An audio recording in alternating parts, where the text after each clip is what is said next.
Thank you so much for having time to watch the whole news broadcast from Canada. My name is Sandra. Asante. Top stories. Senior TPLF official appointed as head of Tigray interim government. Also, UN and partners call for urgent funding for hundreds of thousands of refugees in Ethiopia. Violations in Ethiopia must be investigated to ensure durable peace. UN warns. This and more stories after the break.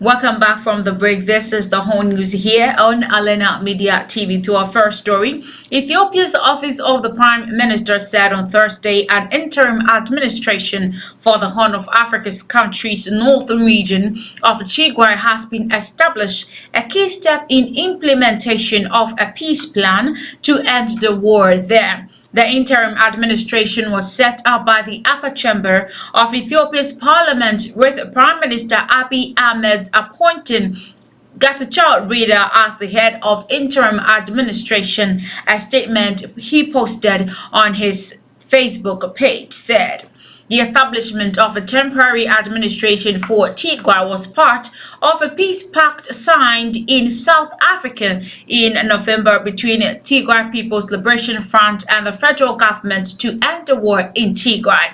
It was necessary to establish an inclusive interim administration to ensure a sustainable peace and stop conflict, the statement added. Still in Ethiopia, UN human rights experts warned that peace in northern Ethiopia's Tigray region will not last until violations committed during more than 2 years of armed conflict are investigated and perpetrators held to account. The 3-member UN International Commission of Human Rights Experts in Ethiopia, which represented its latest report to the UN Human Rights Council in Geneva on Tuesday, welcomed the November 2nd peace agreement that ended hostilities between the Ethiopian government and the TPLF. Since the peace agreement was signed, the region has witnessed a significant change and so far sustained reduction in conflict, said Mohammed Chande Othman, chair of the commission. He said that the 2-year war adversely affected the lives of millions of people in Tigray, Afar and Amhara regions of the northern Ethiopia.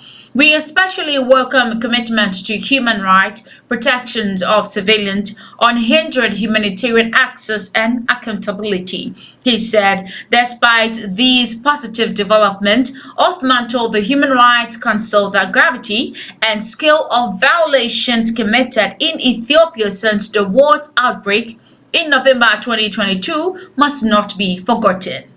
As needs grow and refugees continue to arrive, UN agencies and partner organizations today appeal for $116 million to provide life-saving assistance to Somali refugees seeking safely in an extremely remote area of Ethiopia's Somali region. Since hostilities erupted last month in the city of Kanort, in the Sol region, Somalia, hundreds of thousands of people have been displaced within Somalia, and close to 100,000 are estimated to have crossed the border into Ethiopia to escape violence. Most of the new arrivals in Ethiopia are women, children, older people and people with specific needs who arrive with nothing, scared and also hungry as well. Among them are a higher number of unaccompanied and separated children with heightened protection concerns. The humanitarian situation on the ground is dire,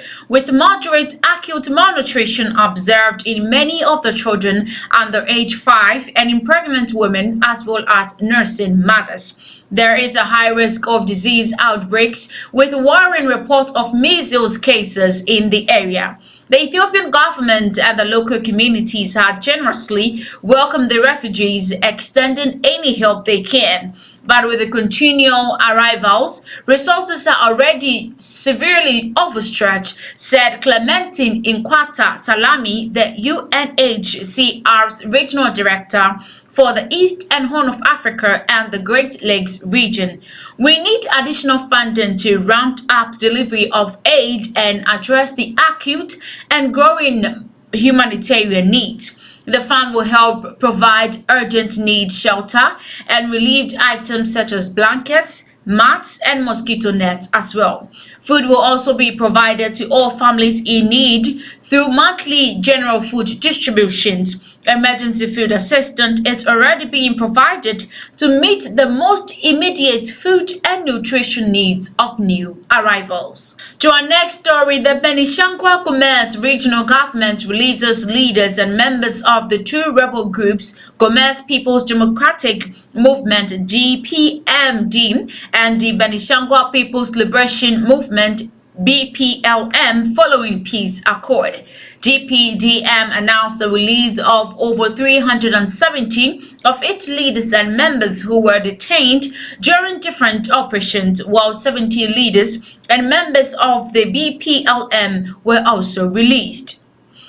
Harun Umar, the Benishangwa Gomez Regional Police Commissioner, said that the leaders and members of the opposition political organizations were released through reconciliation and amnesty. Benishangwa Gomez has been an epicenter for recurring attacks on civilians, displacement, and security crisis in the past 4 years. Armed groups mobilizing in the region have repeatedly attacked civilians, killing hundreds of people and displacing thousands from their villages.